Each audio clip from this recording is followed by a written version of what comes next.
This is Change the Narrative, the podcast about innovation in work, life, and culture. I'm your host and tour guide, Michael Hernandez. All right, I am very excited today because I get to speak with my friend and mentor, Dr. Rod Berger, on this episode of Change the Narrative. And Dr. Rod Berger is a keynote speaker, moderator, producer, and expert in strategic storytelling. He draws on over 4,000 interviews conducted worldwide for Forbes, Entrepreneur Magazine, and Fair Observer, including a cover story about former Virgin executive Jason Feltz for Los Angeles Magazine, as well as various podcasts.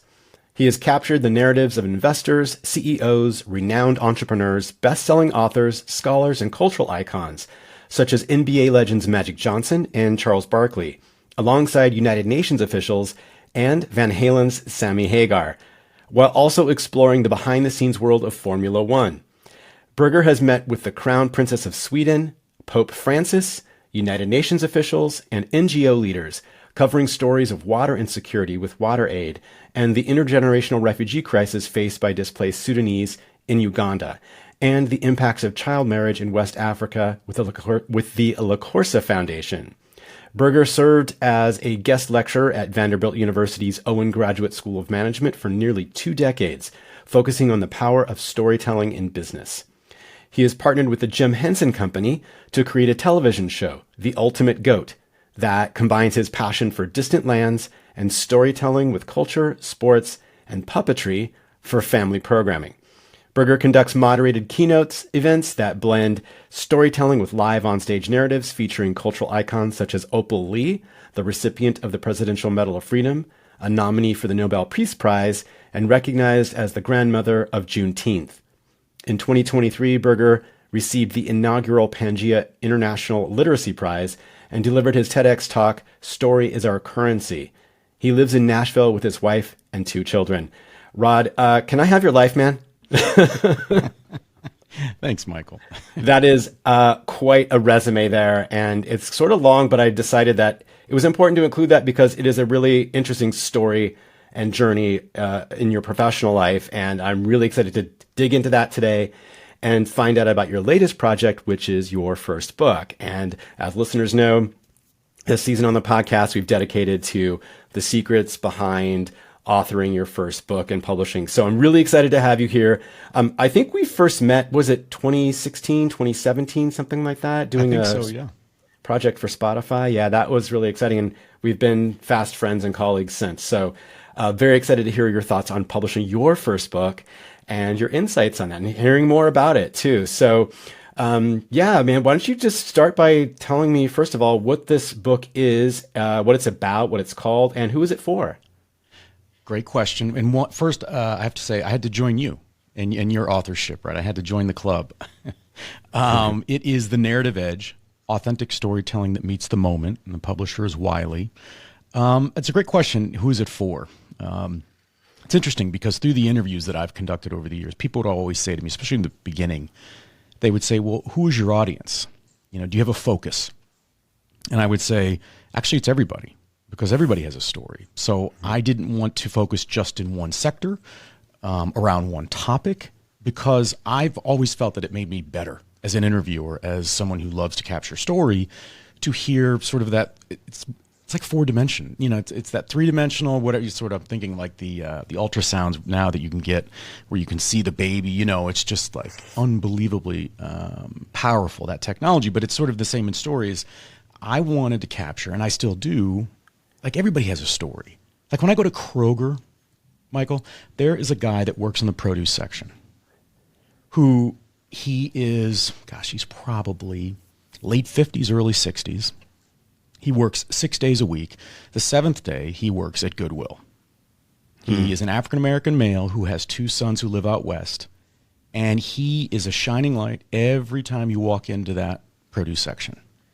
And we share the same name, which I think is, for whatever reason, I've always been sort of fascinated with people who have the same name. I once thought maybe it'd be a good coffee table book to find all the Rod Bergers and capture their stories. Maybe one day. But he's such a shining light that I want my kids, we always go up and talk to him. Right? He has a story. He may not think that he has a story, but he's got a story.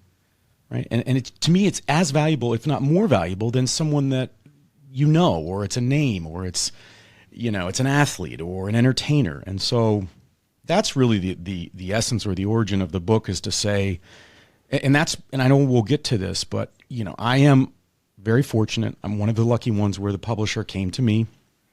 They said storytelling was just, running rampant. Everybody wanted sort of a book on storytelling, and they thought that my background was unique, which I've always been told is dangerous to be unique, right? Yeah. Sounds good. But because I have captured story in so many different domains. And so that's really, this book is it's for you. It's for your daughter. It's for your fiance. It's for your colleagues at the school. It's for a leader of an organization, and not just here in the U.S. I'm incredibly proud of my personal friend network around the world, the people that have been so gracious with me. So it's really, it does span it also for students, I think. I tried to write that. I'm trying to think back now through the manuscript. I don't think there's anything in there that's not appropriate. Yeah.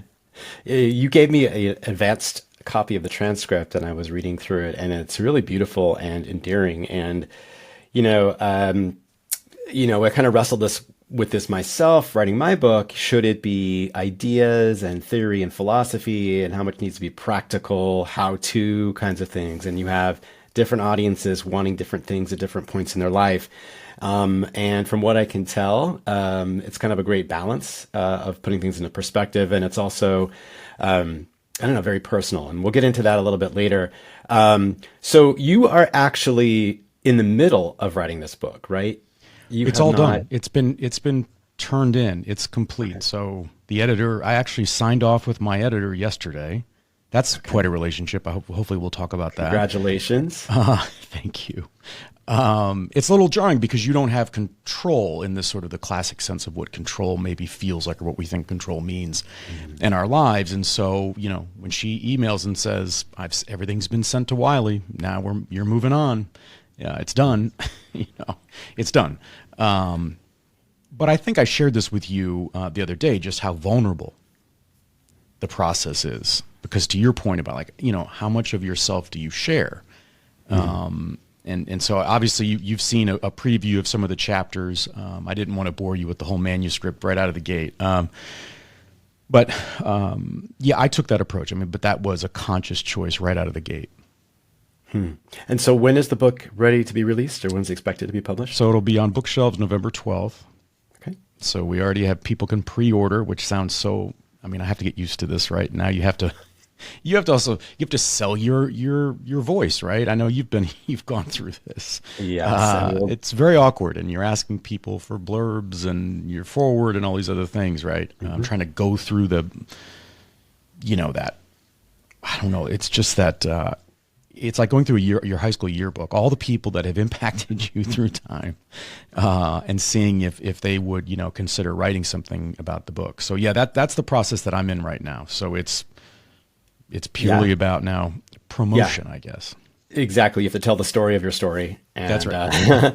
It will definitely have links to that pre-order if people are interested. You can check that out. So reading your bio, you have a pretty prolific and rich professional life, it seems like. Why did you feel the need to write a book? Well, so I don't know how you were as a kid. I'd guess you might be similar in this way, but I was the kid that it wasn't always my approach, but I could wrap up sort of a term paper with hours to, like just at the 11th hour, I could sort of wrap it up and finish it.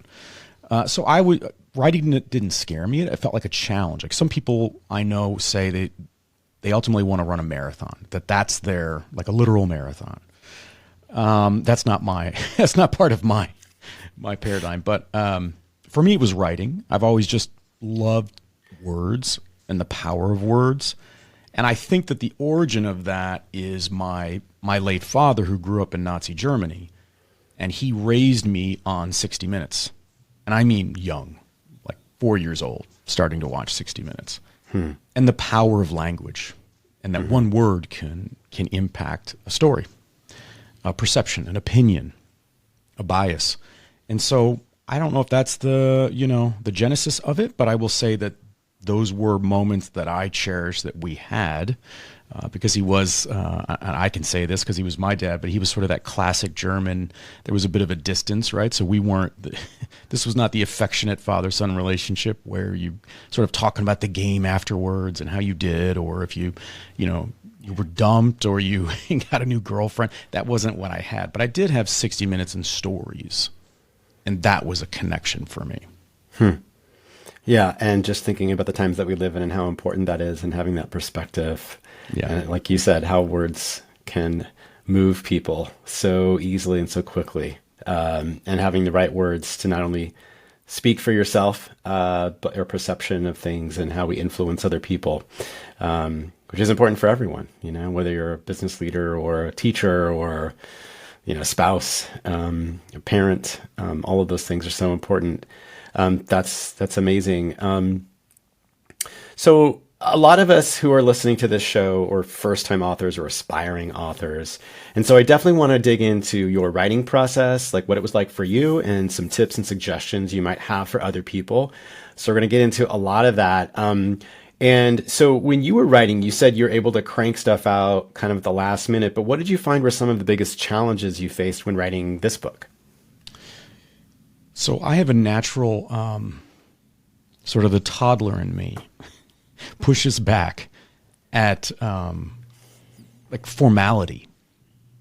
And so when I hear people who have a writing process where it is very regimented and they are, they're starting with a note card and they're building their sort of their table of contents and their blueprint, right? I get lost in the weeds. And so for me, that was really challenging because where do I start? And yet here's the irony, Michael. I love to understand sequence. I love patterns. Just naturally, I enjoy that.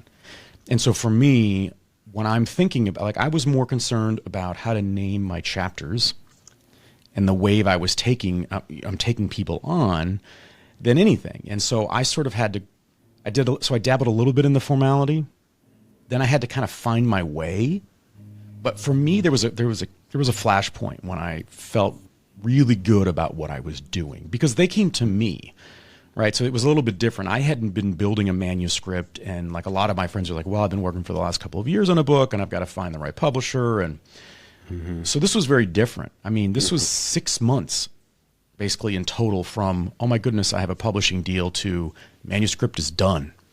Wow. So that was a very compressed timeline for me. But that flashpoint was when I was talking with a dear friend of mine, and I just said, he was saying to me, what do you want people's experience to be? And I said, I want them to read this like an old school album. Like each song is its own, and there's an A and a B side, and maybe the artist is sort of communicating something with the order with which they laid out their songs and on what side they are in the album. And that gave me great freedom, because it allowed me to focus in the moment and say, today I'm going to work on chapter 4 as an example. And I'm just going to be in chapter 4. It's like, it's a day outing for me. I'm just in that. I'm not worrying about, am I, sort of plugging in, to quote, the API of everything. Does it make sense from chapter 3? Does it make sense in my sort of handing the baton to chapter 5? And so I don't know why, but that stuck with me. And I hope that that's something that I keep in future projects, where it's an album. I'm not trying to do, you might pick it up, Michael, and you might resonate with, whatever, 3, 7, 9, and 12. But somebody listening or watching might say, well, I really like the opening and the close and chapter 6 right in the middle. And that's exactly what I want. That's a great metaphor. I think that's the thing that people kind of freak out about, is like this overwhelming mountain that they have to climb. And what's great about nonfiction books, and I was just talking to an acquisitions editor in the last episode, Valerie Whitty, about this, you can break it down into different sections. It doesn't have to be stream of consciousness, a continuous, chronological kind of thing. You can have different sections and work on them independently, but you already have the framework, so you kind of know how they connect and maybe where they are in relationship to each other, but you can work on them independently. I think that's a great way to do it. And, people are talking about different metaphors of how they approach it. Like someone was saying, it's a love letter to her clients. kind of an onboarding. This is our philosophy and how we work together. So I think that's a really great idea. It's a great tip to like have a metaphor, like, and frame it in a way like, who is this for and how am I approaching this? That's fantastic. And if you don't mind me sort of extending on that, Yeah. Here's what it allowed me to do, Michael, which was, I'm a huge sports fan, and I write about it in the book. Yeah. We all have, I think, those things in our lives, hobbies, passions or pursuits that just, for whatever reason, they light us up. And you want to be in the zone. You talk about like an athlete being in the zone, or a singer, or songwriter. I think the same goes for all of us that write. That there is this, and when you start riding that wave, it's that battle. I'd be curious if you've gone through this, where you're it's like the kids say, on a heater. You're in the zone, and you start to recognize you're in the zone, which is dangerous because you can very easily sort of tip over. It's like you're on a tightrope. And so when I came to that realization about the album, right, and songs, I took the same approach within the chapter itself, so that if I sat down with my bowl of skinny popcorn, which I do, and like 4 glasses of water and coffee, and I have this whole setup, I gave myself the same freedom, the same permission, that if I sat down saying, I'm going to write about Michael and his work with Nat Geo or all these other things, but something hit me. I had a memory about something that applied to sort of the essence of that chapter. I don't push against it at all. I say yes, and I write to that. Because 9 out of 10 times it will read better than when I was sitting there trying to, in sort of a modular fashion, stack together these building blocks. And I'm not that way. I'm more Jackson Pollock. I want to sort of throw the paint against the wall. I'm not an engineer. And so that is one piece of advice I would absolutely give anybody that wants to write. I think you have to go through the process of giving yourself permission. As corny as that sounds, but if you sit with yourself in that moment and you give yourself permission, all of a sudden you'll have a flood of different things that will come in. Even if you're writing a much more tactical book, right? Sort of a how-to. That's my belief. 100%. Yeah, I feel like the act of writing is also the act of idea generation. Because like you said, you get into this flow. Like you start talking about stuff that you already know or had planned to talk about, and then some idea kind of pops up and another idea kind of pops up, and you're like, oh, this is a better way to say it, or yeah, that's actually what I meant. And I have 100% like go with it. And that's what editing is for. You put it all down, and then later on you come back to it and see if it makes sense or what are the best pieces to keep later on, for sure. Yeah, definitely don't limit yourself. That's great advice. Yeah. So Rod, you're very accomplished. You're used to writing a lot. You've written for Forbes and some other publications. So you've done a lot of writing. Not everyone has as experienced as you are doing that. And so one of the big things that I hear people wondering about is how to find time to do the writing, because it does take quite a bit of time. Now, you're a dad, you run a busy consulting business, and you do keynote speaking and things like that. How did you find the time to write, and what was your schedule like, just sort of logistically, to find the time to write? I would write in sort of batches or bunches. I sort of leaned into, so here's and I have no doubt, there are people who are listening and watching this that have this, where it can be dangerous, I think, when you can do something at a pretty good clip, like naturally, like you're not stumbling through sort of maybe what would be expected blocks. And so the danger of that is sitting there going, I'm looking for my muse of the day, or because I'll get inspiration from all over the place. I'll be at the gym listening to something, and I'll say, oh my goodness, that reminds me of this. And then I'm into it. It's basically really it boils down to for me is when I'm writing, I'm writing. So even if I have 2 hours, I am all in for those 2 hours. Now, this probably won't surprise you based on what I've said prior, but I can't schedule it in. Like that for me is really tough. Now, towards the end of the writing process, I had a space that I was able to escape to for a few days where it was just me, and I was able to, focus solely on the writing. And so that was incredibly helpful.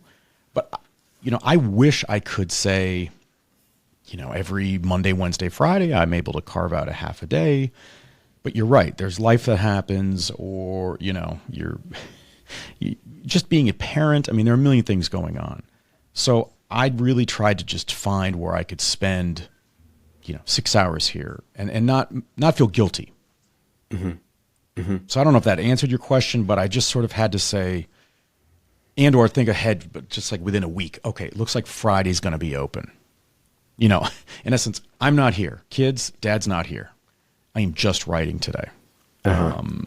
But maybe I'll get to the point where I can be much more regimented and know that Monday, Wednesday, Friday, I've got a process that I'm going to partake in. Right. So if you didn't have a dedicated day or time every single day or every single part of the week, you still found that you needed like a block of a couple of hours to kind of get into the flow. Is that right? Yeah, because I could, I don't know why. I think it's a little bit like maybe a sculptor or something. Mm-hmm. But if I would honestly think about it per chapter, I never thought about it per section. So if I said to myself, I'm going to work on chapter 7, that's the next. Mm-hmm. Then if it took me 5 hours to get a first draft, it took me 5 hours. If it took me 2 hours because everything was humming, right? I mean, I just had a great night's sleep and I was really in the zone. Great. So that was, again, that permission where I sort of gave myself that opportunity to say, no expectations, and that's the beauty of it. The only thing I would actually ever look at, just to give myself, it's almost like looking when you're driving, you think, you're on a road trip. How much gas do I have left? Like you're singing songs, you're talking, and you're like, oh my gosh, we've already ripped through, 3/4 of a tank. I would glance down, like even on a treadmill, and look at word count in a given chapter. Mm-hmm. And it had not because I was shooting for a goal or a target, but to understand the rhythm of the wave that I was on within that chapter. In essence, was I running a little bit long in what I was trying to convey, or had I not given enough sort of oxygen to it? Like, did I not put the wine in a decanter and let it breathe? Because if I got sort of like a million thoughts out and I was only like 1,200 words in, well, that's not the experience I want for people. So that would be the only reason that I would look down at the word count, was just to get an idea of kind of, okay, that feels like the rhythm that I'm going for here. That's the tone. That's the pace. It's like, you're just snapping your fingers, thinking about that experience. Mm-hmm. Mm-hmm. Wow, that's great.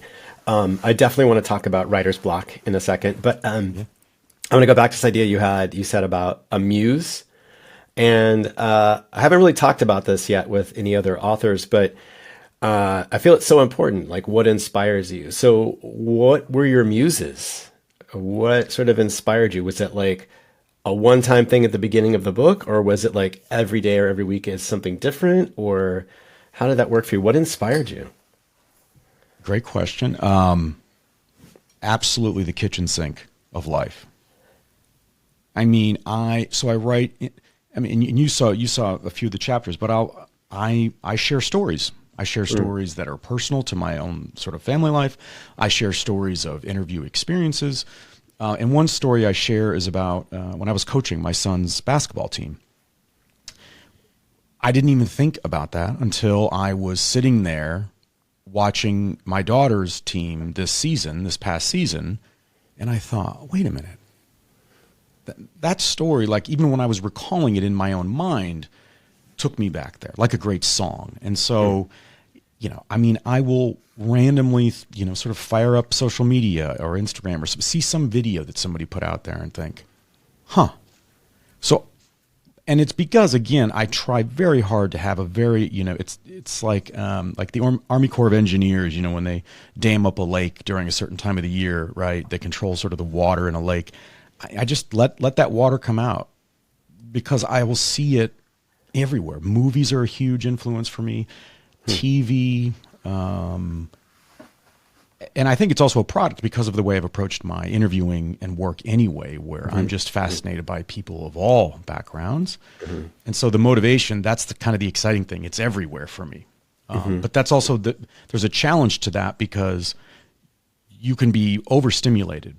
I'll walk away from this conversation and think about probably 7 different things and think either I should have put that in the book, or I love that idea for the next book, Yeah. or I didn't know. Okay.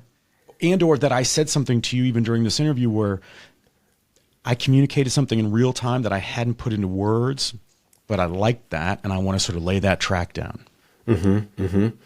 Yeah, that's really great. I love that. Like life inspires you. Yeah. Which sounds kind of like cheeky and sort of like vague, but it's true. I mean, like encounters with people or an experience you have. For me, it was like, lessons or experiences in the classroom teaching, but also for me, my muse often is going to museums and getting out of my routine. I feel like for me, if I do the daily routine again and again and again and again every single day, that's boring and it really like shuts down any opportunities for me to be creative. I have to have a mind jog. Like I have to have something that's different or fresh. So I don't know. People have different ways of coming up with ideas, but I love yours, and just sort of listening and paying attention and making connections to what's around you. It doesn't have to be anything special or huge or costly to be your inspiration. That's really great. Okay, time to pivot to the question every writer has, which is the writer's block, right? Yeah. So people have different techniques of overcoming this, or at least they say they do. I don't know if they actually do. They're just making it up when they talk to me. So what did that look like for you? What were the times when you were kind of stuck? And were there like mindsets or strategies you had for overcoming those times when it just wasn't flowing? So I'm a big Jerry Seinfeld fan. And when I'm angry at the world, I'm a big Larry David fan. There's a Venn diagram there somewhere, I think. That's right. That's right. And there was a clip of an interview with Seinfeld where they were asking him that. And he just very bluntly said, there's no writer's block. Like, it doesn't exist. I mean, and even sort of the tone and intonation was, it's an excuse. That's the way that I interpreted that. Now, I used that as motivation. So in those moments when I felt uninspired or, just sort of lacking that inspiration, because that for me is the key piece. It's not even sort of the writing component, it's the inspiration. Mm-hmm. That's how I equate it. Because to me, if I say writer's block, it's that I struggle to like write. And so I take that out of the equation. For me, it's the inspiration. Because I think when we're inspired, it's like you pick up a guitar if you play the guitar and you're just inspired in that moment. You're not writing a song, but you're on your path to doing that. So yeah, anytime that I felt, I don't know, like sort of held down by deadlines or that pressure you put on yourself, I would watch that clip of Seinfeld saying, there is no, like it doesn't exist. Now, I know it sounds very off-putting and dismissive. How I channeled it was, in essence, like self-talk, like, no, I'm better than this. I know I can do this. I just proved it. I just wrote the other day something that I really like. But that also, I think it's also personality driven. Like that's kind of how I operate life. It's how I coach youth sports, and so I plugged into that. But that was big for me as a reminder. Like I texted it to myself so I could go back and just listen to him say in 10 seconds that there's, it doesn't exist. It's probably a terrible answer for your audience. And I'm not mean it to come off as, it probably comes off very poorly. It's just that I think we all have our own relationship with the challenge that we put in front of ourselves, right? This battle between what goes on in our mind and then what we convey publicly. 100%. And sometimes it's a war and sometimes it's a battle. And so I can't tell you how to fight your battle or how to scheme the war that you're up against. I can just say I had to find things that basically forced my butt into the gym of writing.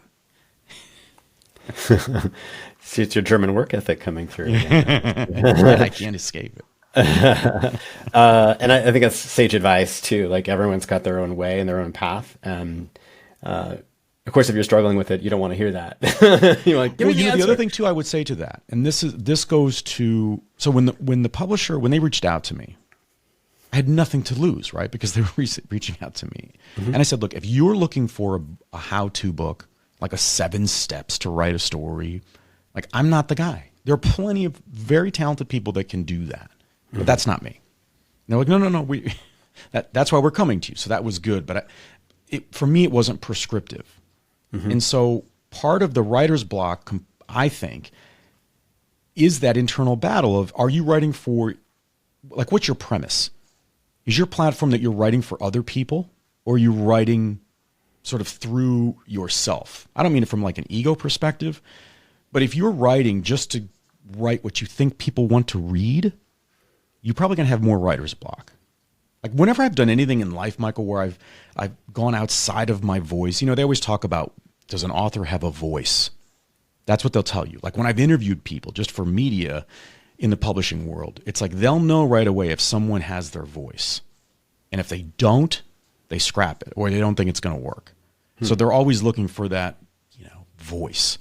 And so I just think that it's like I go back to when I started public speaking, I was a teenager. I was the classic. I had a teacher who saw something in me and kept pushing me. And I write about some of this in the book. And I couldn't believe it. He said, well, now you're going to do this and you're going to do that. He never really asked. I just found myself like on stages. And then there was a national competition and I was fortunate to win that. And it was like, wow, they're going to pay me and I'm 17 to go speak around the country. This is pretty incredible. You get a little full of yourself as a teenager when they're asking you if that hotel's okay and do you want a window seat on the plane, right? And I got asked by my own high school to come back and speak to seniors. And I was like, at this point, I may have been a freshman in college. Whatever it was like, this was like me talking to myself out there. Well, it went horribly because I went outside of my voice. I tried to do things that I thought I needed to do to meet the needs or expectations of that audience. And while that is probably the most horrific, humiliating, awful professional experience in my life, that is a tent pole for me. I know that if I'm sort of veering off, it's not going to go well. I cannot be anything but myself. And that has helped me when I've been in very dangerous places around the world where they say, don't do something. But I go, I'm reading the moment and I feel like it's going to be received well. And it is, because I'm being like myself. And so that's where I think that gets tied to that writer's block. Anytime I've ever been like, it's only because I'm even thinking of an idea where I'm going to have to ascribe to somebody else's plan. And for me, that's when I kind of know, okay, this is not authentic to me. That's so great. I mean, when approaching a big project like this, it's scary and we want to impress people, whether that's your publisher or your editor or the audience. And the cliche of being true to yourself still stands true. Like you said, people want to hear what you have to say, not what somebody else has to say, or be a mirror and reflect what I think of myself. But they're coming to you as the expert in something. And so be that person, be, like you said, authentic. That's fantastic. So I do want to talk with you. You've mentioned a couple times about working with a publisher and how they approached you. I do want to talk about that publishing piece and working with an editor, but sort of some nitty gritty logistics for folks who are about to attempt it. Maybe they have their voice, maybe they have their muse already, and they're like, yeah, but how do I do it? So could you give, like, sort of in a nutshell, sort of, a day-to-day workflow? Like, what was your process logistically of writing? You mentioned something about popcorn and water and coffee. How did you maybe frame it for yourself? What did you do on a daily basis to kind of get through a pretty quick pace, 6 months to write an entire book? I don't know if I did it well or if I would do it again, but the process for this.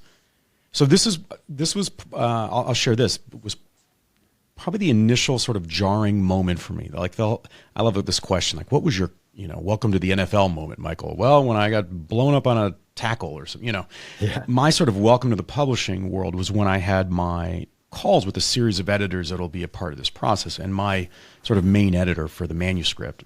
And I spoke with her, and I naively went in thinking that I was going to be told, all right, Rod, here we go. And this is the first deadline, and we're going to do this, and then we're going to hit this. Not at all. So what I was told was, and I had to reframe it like, oh, I'll take it as a compliment. But because it was very nerve-wracking, I had to sort of take the reins. It was like, whoa, I'm in the passenger seat. The person passed out, and I've got to grab the wheel, and we're on the 405. Well, we're not going very fast, so maybe it's not so dangerous, but 405. A little California humor. I lived there for 7 years, so I can say that. But so I asked her that, right? I had a slew of questions, and she said, it's up to you. What do you mean it's up to me? I don't want it to be up to me. I need you to tell. Like, I felt like I needed her to tell me. It's like a kid who first maybe goes to college and says, whoa. I need, where's the manual here? How do I live life without mom and dad or my caregivers, my grandparents, whatever? So I said, well, do I send you a chapter at a time? I mean, she was like, no, it's literally. And I said, well, can you give me an example? And she said, well, look, some authors send every thought they have along this path to finalizing the manuscript. Others, on the other side of the spectrum, will say, it's nice to meet you, Michael, and I look forward to working with you. And when's our deadline? Okay, there it is. You'll be hearing from me like within 24 hours of that deadline with everything. And what happens, so I didn't know this. So when you have your manuscript deadline, contractually, that's turning in the final manuscript to your editor. Then they have, let's say, 3 to 4 weeks to polish that rock, right? To clean everything up with you. Mm-hmm. And so initially I thought, oh, I am going to communicate with her all the time. I want as much feedback. I couldn't fathom turning something in at the last second where no one had looked at it. Because what happens if she says, this is terrible? Mm-hmm. Then for 3 to 4 weeks, it's the worst thing ever. And I hate the project. I never want to do it again. And I get it out, but I'm not proud of it. Mm-hmm. So if there was ever a moment of sort of flailing, professionally, personally, emotionally, that was that moment for me. And I had some missteps. I made some initial promises. I mean, it wasn't like she was my parent, but oh, okay, I'm going to send you something at this point. I started to very quickly look at the calendar and thought, wait a minute, we're going into the holidays. I mean, there was just so much going on that I got nervous when I would give her a hard this Friday, I'm going to give you, 2 chapters, and these are the 2. And then it became this war. Talk about a war. That was just me and my calendar. Yeah. That created more of that whatever writer's block of anything was that component, the fear of the clock based on what I foolishly promised. Mm-hmm. So what I ended up doing, and I'll get to sort of the day-to-day, but what I ended up doing was I sent her, so to calm my nerves, I did all the initial stuff when you open a book. Like I worked on the table of contents, the acknowledgement page, the introduction. And you know why? Because to be honest, I just wanted to feel successful. I just wanted to feel like, okay, I check a box. These are things that are going to have to be due. Mm-hmm. And I can at least tell myself I'm making some progress. Mm-hmm. So once I did that, I sent that to her, which there was nothing really to do other than, at that point, that's just sort of your voice thanking people in your life. So I'm not sure how that was received, but whatever. It's like, okay, Rod, it's good. Yeah. Then I submitted 4 chapters to her. And when I got that feedback, I didn't turn anything else in until the very end. I beat my deadline by 18 hours, I think, something like that, which was come hell or high water I was going to do. I just wanted to, do that. Amazing. Yeah. I will say I did not think about how much this woman, who I've never met in person, right? How much she became so prominent in my mind's eye. Because it's like you want I would get an email from her, Michael. I did not open those emails for like a couple of hours. There's this great fear. It's like the tax man's coming or something like that. You just don't know. Yeah. But once I did those 4 and she liked my voice, it actually was amazing. I didn't anticipate this because once I got that from her, where she was looking forward to the sort of next batch or the whole manuscript. I mean, nothing fueled me more than that. Like she has probably no idea that the sentences that she sent me over email about it, jet fuel for me. Yeah. Yeah. And so the day-to-day was, when I was in those moments, I get my big bowl and I literally, go through my popcorn, my water, maybe, an adult beverage depending upon the time of day. And I just dive into it. I will say the app, it's called Calm. It's a very popular, famous app. They have like a motivational series, and they have one that is for people who are like public speakers or something that I stumbled upon. And it's like a series, and so there's one about before you go on stage. And I think this is, if you can write a book, you can get on a stage. Just because I like both doesn't mean, Yeah. And I'm a big believer in that. But I will say, people who get on stage doesn't mean that they can write. So if you're a writer, actually, I think you have more talent potentially than the people on stage. But you could do both. Yeah. And so in the heat of the majority of the manuscript, right before I would start writing, I would lay on the floor, listen to that, 12 minutes. My phone would be on, focus so that I couldn't get anything. And then put my headphones on and listen to sounds of nature. I love movie scores. So movie scores, when I'm really in the zone, it's on repeat. It's Shawshank. It's a song from Shawshank Redemption, or like, so that's sort of, I'm always in that space. So I sort of get myself in the zone with that and I don't meditate I don't practice. But just to hear that sort of calms me. Boom, get down, to it. Probably way more information than you want. That's it. You're gonna have to share your workout playlist. I mean, your writer playlist, right? You go to the gym, you've got like the pump up. You go out with friends, like the pump up playlist or whatever. Yeah, that's right. That's really great. Yeah. Okay. So I love what I'm hearing here about, first of all, the process of getting over the fear and imposter syndrome of, what am I writing? How do I write it? Is it good enough? By submitting some initial chapters to your editor, who can then give you some feedback on, this is the right direction to go. And then you can kind of take off and accelerate, I feel. And I felt the same way, although I did have to check in every once in a while, just me. The editor would ping me every once in a while if she hadn't heard from me in a while and say, hey, how's it going? And, but if I had questions, I knew that I could call her, and she was very nurturing. And I think we mentioned this in an earlier episode of your editor being almost like a therapist. And sometimes it's like, I don't know what I'm doing. Like, help me out here. Like, am I on the right? Give me like a pep talk.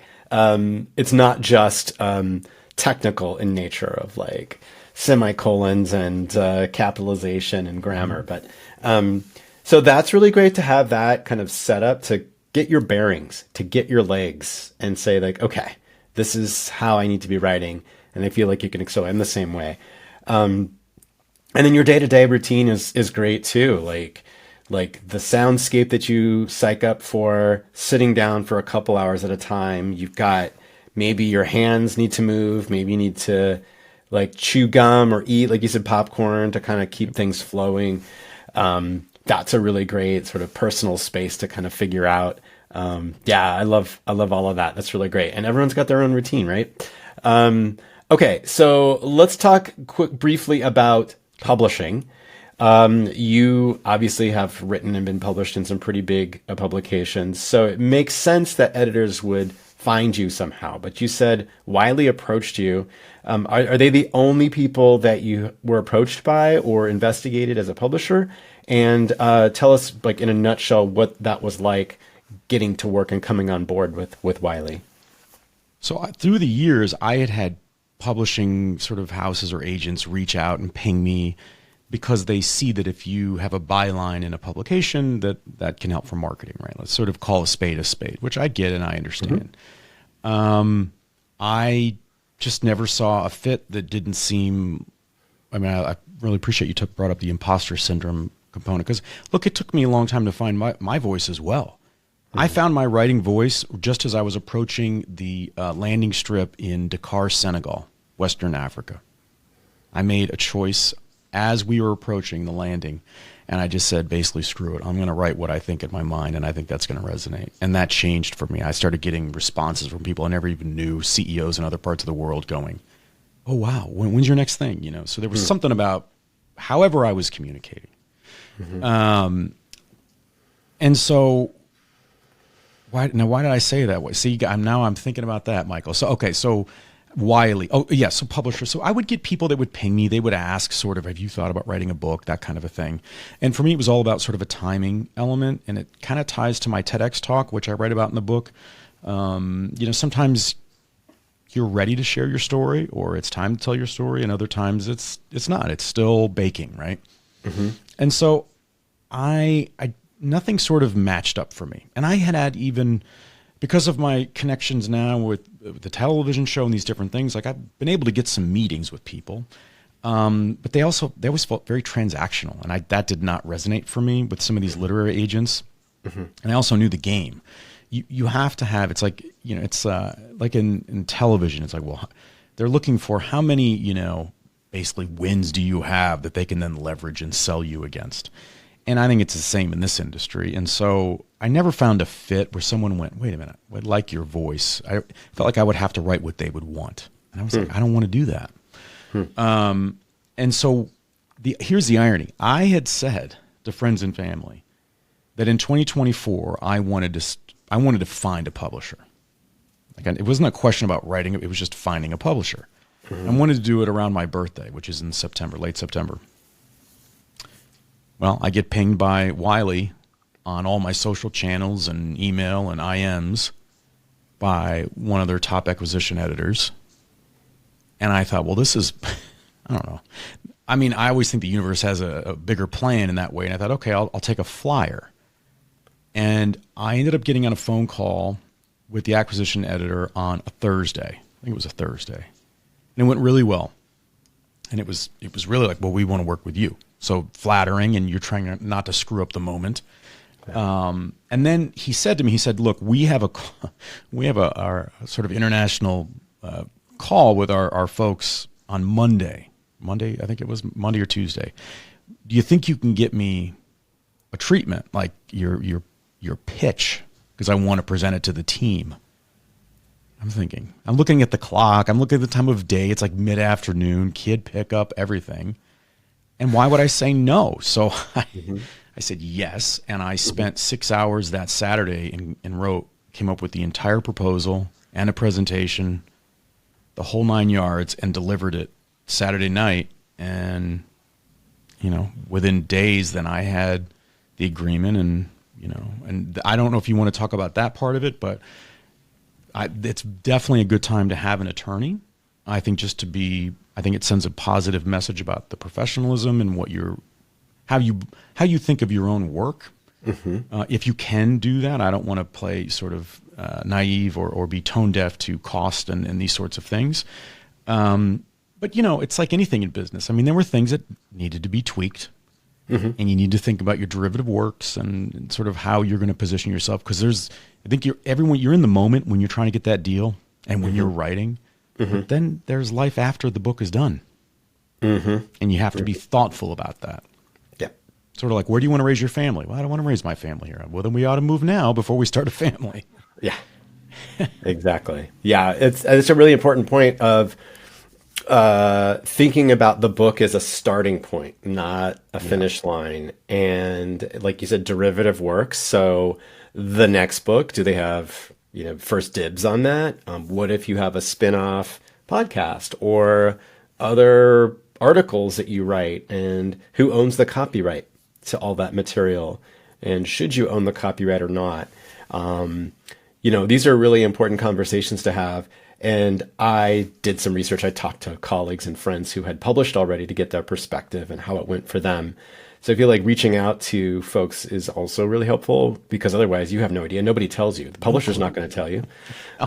They want a deal that's in their favor, right? That's right. And, not that they're, bad people, I think, but they're business people. So, that's a really great, and what a great story to have that sort of drop into your lap. But again, it just kind of goes to show you that you have to have a track record. You have to have, not just published work, but a reputation, and then people will find you and want to publish you, and so, as opposed to you hounding them. Although you could do that too. Like, here's some person who walks in and like, I've got this great idea for a book, trust me.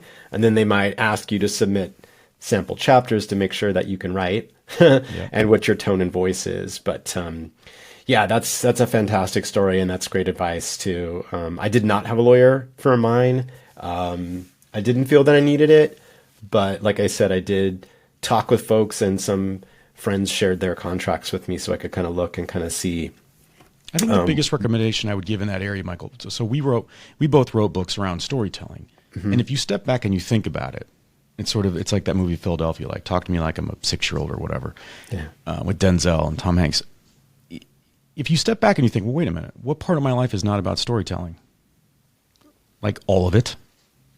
And so I'm not saying, for people out there that maybe they're not writing books about storytelling, but to really kind of sit back and think, well, wait a minute, if it's about this, what other areas of my life do I practice that? Do I consult? What other projects do I represent company? Because that's when it sort of opened my eyes. Now, I had the benefit of having an entertainment lawyer because of the television stuff. And so that's where I was able to lean in, and they're really good at copyright and, IP. And so that was helpful to understand not just the derivative works, but also what's next.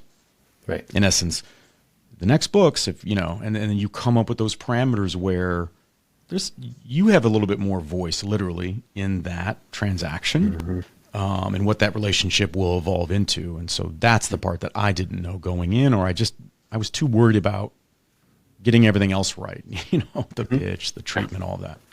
Wow, that's great. Okay, so what I'm hearing you say is, for folks who are new and don't necessarily have a track record of writing or publishing, finding the stories that not only could go into your book as content, but to, when you approach a publisher, to kind of, self-vet and to prove your expertise in this area. And there's multiple stories that are all around you, like you said, projects that you've worked on, people you've worked with, experiences you've had. I think that's really great advice. It's a story, right, Michael? This is where you and I think, I'll say it, but we have some, not power maybe is too strong of a word, but guess what? I don't care what you're writing about. If you want to draw the attention of a publisher because you're fantastic at whatever that skill is, you're going to have to come up with a story, because they're going to want to know that, whoa, that person is really compelling.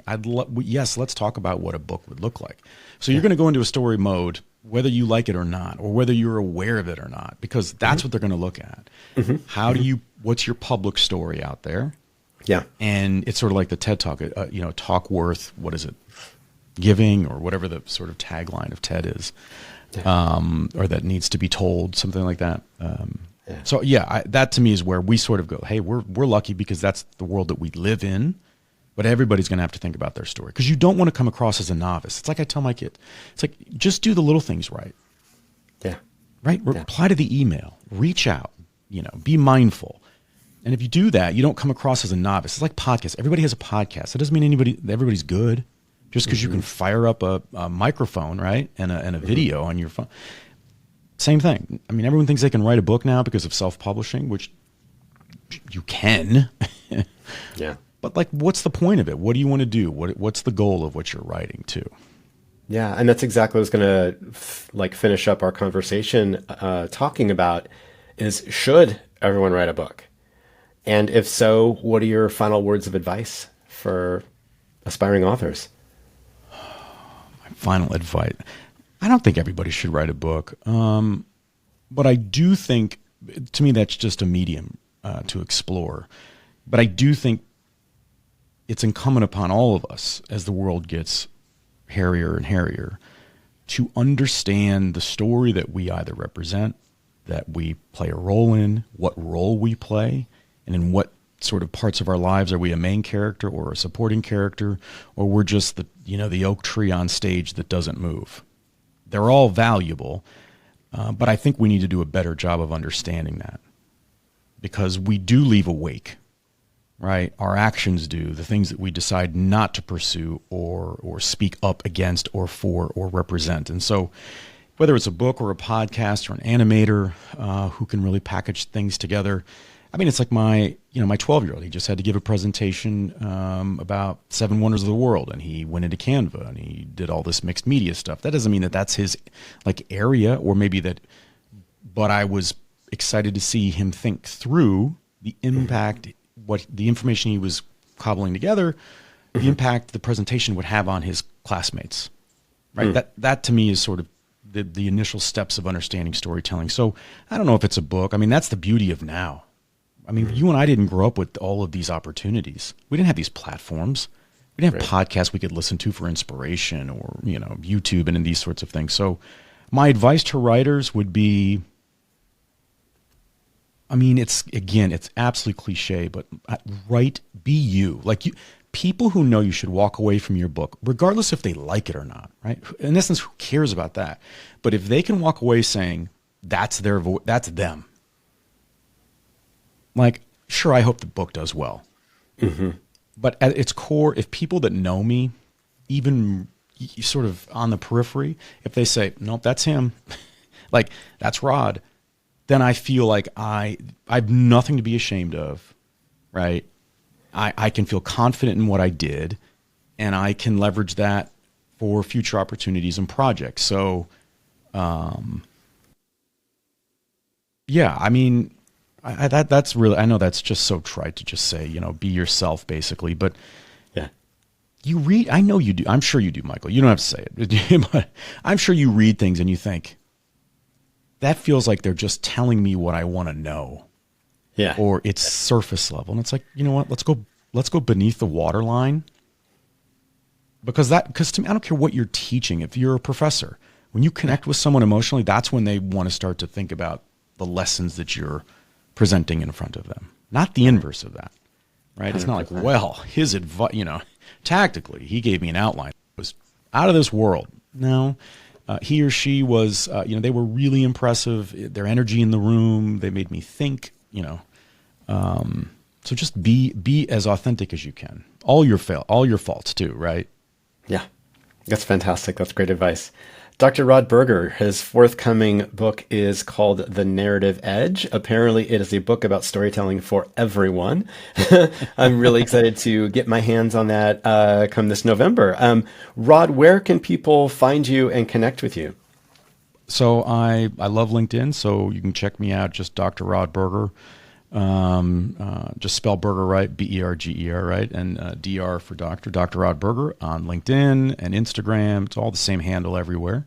And my website, same thing, drrodberger.com. But if you've got a story idea or just want to connect, I love connecting because that's how relationships like this blossom. So, I'm a sucker for inbound chatter and love those connections. That's fantastic. Dr. Rod Berger, thank you so much. It's been great talking with you about authoring books, and good luck with publishing your first book. Thanks, Michael. I really enjoyed that conversation with Dr. Rod Berger, who is my friend and mentor, and I think I particularly like hearing from someone who is outside of my industry and area of expertise to get a really unique perspective. So in this conversation, I think what really resonated with me the most were several things. The idea that a book is only one of many ways that we can communicate with an audience and share our ideas.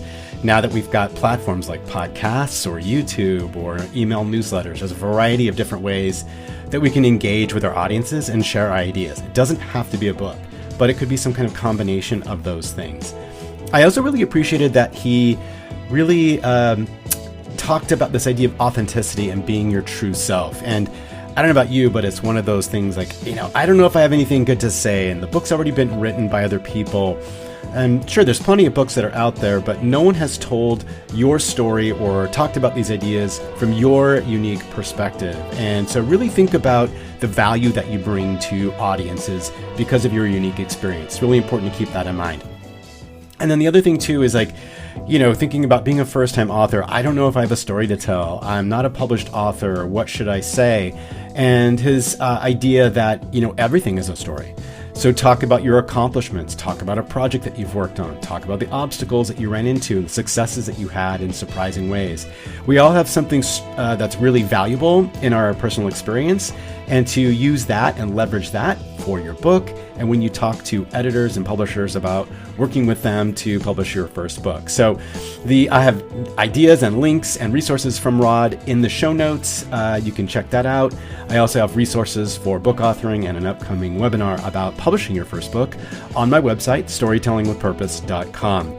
And before we leave, just one last reminder that the final episode of this season is a very special one. It is me talking about my journey authoring my first book. And I'm really excited to share with you my thought process of why I chose to write a book, the obstacles that I ran into, my writing tips and suggestions, and working with an editor, how I designed the book cover and came up with the title of my book, and marketing. I got a lot of ideas around marketing. So I'm very excited to share my journey in the final episode of Change the Narrative. So until next time, I'm Michael Hernandez, and happy writing.